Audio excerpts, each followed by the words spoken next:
Sonic patterning of objects of the self. I became interested in the prospect of sonic mapping as a tool for recording data outside of traditional notation. I wanted to expand the way we consider collecting information and see if it was possible to use sonic interaction as a way to retell memory through the haptic or to document visual characteristics of an object, place, or image, focusing on translation as a tool for movement and understanding in different ways. My research began with the connection between music and textiles, looking at science projects and beat woven. These examples all assess the impact of human interaction and textiles we know to create harmony or rhythm. I wanted to expand on a previous work, focusing solely on sound and vision to add the third sense, touch, and interaction. My idea of sonic mapping is a term based off Hannah Tuoliki and mnemonic typographies. On a visit to the Yorkshire Dales, I saw her work installed at Bowes Museum. Not only was it a beautiful example of creative musical notation with sweeping illustrations that followed her voice, but also it was a form of recording Gaelic traditions, onomatically recreating bird calls in songs. What was most interesting about this piece is you could follow it not only across a page but through a musical story, and how this became a translation of something else, taking new shape and tonality.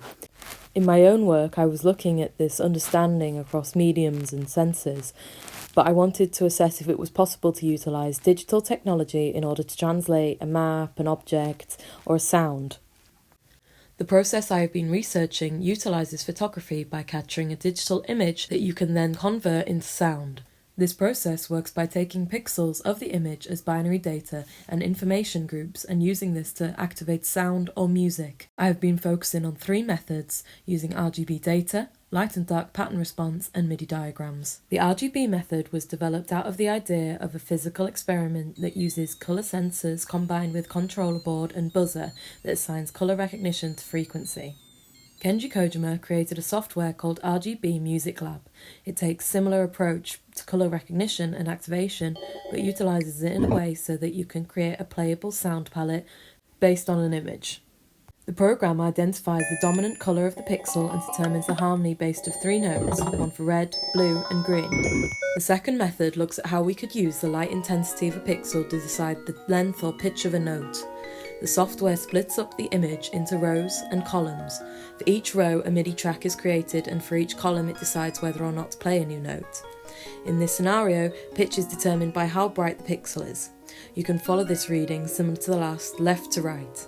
The final method was similar in that it used MIDI, but turned out as more of a fax file for sound. I used a Max for Life Ableton plugin combined with some coding to recreate an image on a MIDI track. When you return after about 20 minutes, an image appears in very high contrast out of a black and white inputted image. I took all these methods and applied them to my research. To conduct the experiment, can we sonically visualise or recreate images in a new medium across a binary-fueled translation? If translation is defined as movement, it's occupying one space, then another, or a time, a change in the rhythm going from one knowledge base to another, constantly shifting understanding so that the message can fit where it needs to. For my own demonstration, I took family heirlooms of handmade doilies. Not only is this a personal item loaded with memory, but it is also an item that sparked my imagination. The way it is sewn in circular had defined sections, similar to songs on a record. I created an algorithmic compositional map of the pattern thread using the second method of MIDI translation.